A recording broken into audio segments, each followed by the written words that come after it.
What's up, everybody? Eric here with another EWE Reviews. Today we're going to be talking about Guardians of the Galaxy Volume 3. Before we get into that, please like the video, subscribe to the channel, let me know what you thought in the comments down below.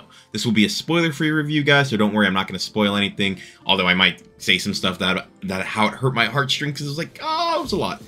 Alright, so title of the film, of course, is Guardians of the Galaxy Volume 3. It's a superhero film, that's the genre. It was released on May 5th, 2023, and the director is James Gunn. The cast includes Chris Pratt, Zoe Saldana, Dave Bautista, Karen Gillan, Palm Clementine, Bradley Cooper, Sean Gunn, Chukwudi Iwuji, and the runtime is 150 minutes. I watched this in Dolby format, and yes, this does have a post-credit scene at the end, so make sure you don't go anywhere for this movie. At the end of the movie. Alright, so, plot of the movie is Guardians of the Galaxy are kind of like in a slump right now. Star-Lord's still, like, having some issues because of the whole Gamora being gone, and even though there is a Gamora there, that's not necessarily his Gamora, so he's having a couple issues there. But then a new enemy approaches, and now they have to, like, they're on a new mission because one of their lives is in danger, so they all need to work together in order to save everyone. So, pretty cool story, honestly, for what they put out there. Alright, so let's move on to my spoiler-free thoughts on this movie. I'm actually going to start with the bad, and then we'll go into the good. There's a good mix of both here. So, bad, like I said, it's 150 minutes. Again, I felt like this... I know this is their end-off to the trilogy, but I thought it was a little bit too long for my taste. I felt like you could have taken a few things here and there out. Not necessarily what they put out was bad for the amount of time that they put, but it was just like... I think you could have shortened it down. I think it was like a tad bit too long. And as you guys have been watching my reviews for a while, you know I'm a stickler for if you're going to make a movie long, give me a reason why it's long. And I never felt like this actually did that for me. And as much as I love the music in this movie, like there's a lot of music in here that I love these songs. They didn't feel like they quite made sense where they were at. And this is something that right now, in the meantime, is stuck in my head. And I just keep going, like, in my mind, I keep going like that. This movie did put that in my head. But a lot of the music, I felt like, it's cool that it's there. It didn't really make sense that it was there, if that makes sense. They spent a bit too much time with Quill and Gamora's old relationship, even though this isn't the Gamora that was in that relationship. Like, it felt like they talked about it way too much, and, like, I get it, but it's like, Peter, this is, like, you being with the young, like, Gamora, this version of Gamora, she's not the person you knew. This is way before she left Thanos. She was still kind of a villain, not kind of, like, she hadn't yet made that leap to want to, like, jump sides. She did it because of her sister. So it's like, she wasn't ready for that leap yet, so I felt like, they kept going at it too much. I was like, you know what, this doesn't work for me. Like, I get it, but it just didn't work for me. And I think we got a little bit too much about that. Yeah, so like the love story being in there like so much, I was like, I wish it wouldn't have been, because we've seen this already. Another issue with this movie is that they telegraph things a bit too much. Like, I get it, movies will telegraph things, but this movie does it way too much. Where I was just like, you guys, like, they do something like a few scenes back, and I'm like, oh, they're gonna try and do a swerve right here, and sure enough, there's a swerve. I felt like it was a bit too much, and yeah, but not in a bad way, like, but it was a bit too much telegraphing where it's like, come on, throw some, like, things at me that I'm not expecting, and it felt like everything was, like, very expected, very by the book. But, I mean, it didn't take away from the enjoyment of seeing it, but it just felt like it was a bit too telegraphed for me. Like, there's a part where, like, I won't say it, actually. And then here's my biggest gripe with the movie. I didn't think it was an interesting villain. I don't blame the actor. I don't think the actor is the issue. I think they put out a weak villain, which I get, it happens, but it's like, he was kind of a weak villain for my taste. I felt like the MCU's biggest issue is that a lot of the good villains, they don't get enough, like, the good villains, like, they steal the movie. This one was just like, whatever, you're whatever. But that's all the bad I really can think about this movie, guys. I spent a lot of time trying to put the good and the bad for this one. Alright, so let's now move on to the good.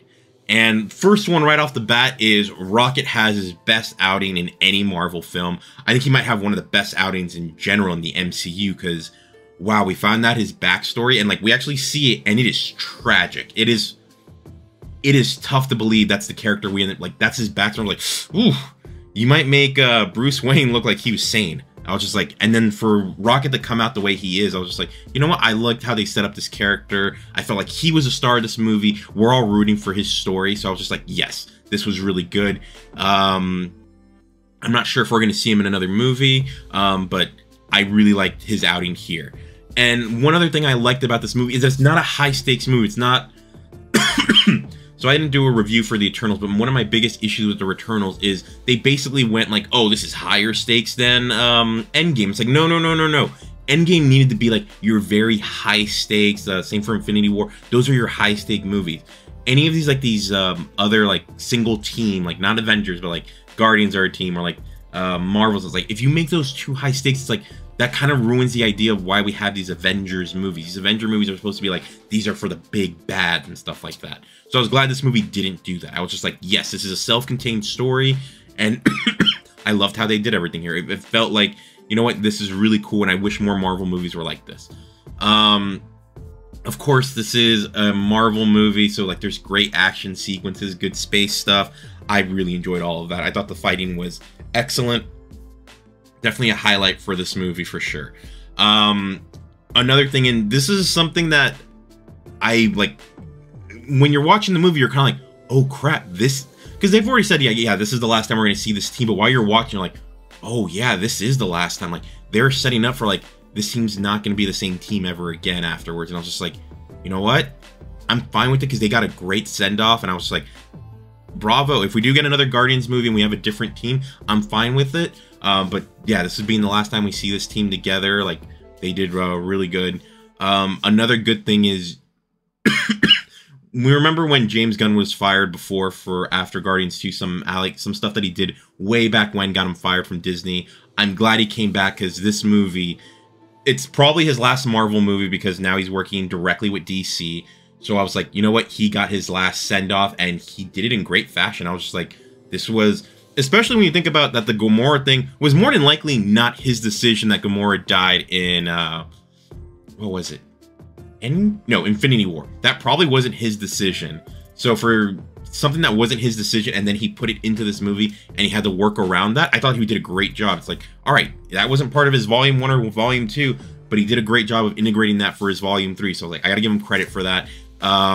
For this being probably his last Marvel movie, I'm glad of what we got from him, because it was a lot of fun for this movie. I really enjoyed it a lot. Let me see if I have anything else. The cast did a great job. It's like, they felt like these are the Guardians of the Galaxy. No one character is too overpowered. Everyone has flaws.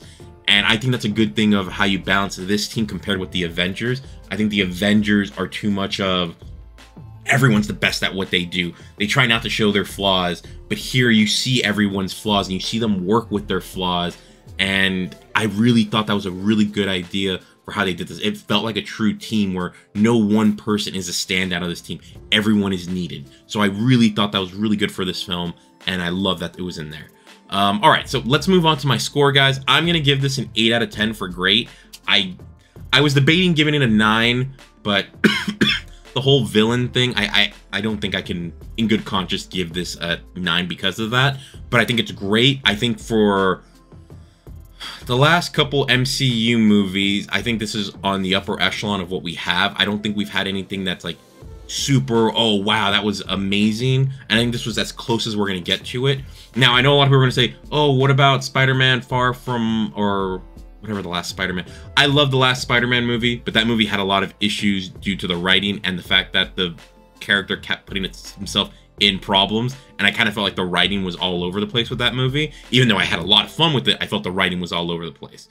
This movie, it didn't feel like that. Even with Black Panther, I had some issues with the writing. Here, there's a little bit of issues. There's one thing near the end where it's like, wait, why did the characters do that? But it wasn't like it was overwhelmingly around the movie. It still felt like they just used it as a plot device, while the other movies, I was just like, this makes no sense why that even happened. But yeah, I think this is one of the better Marvel movies that we've had in a good while. I don't even know when was the last time I would say we had something where like I would be like, yes, impressive. I kind of want to watch this again in theaters. So yeah, I definitely recommend this movie. I think anyone could have fun with it. Again, the one problem is the length of the film.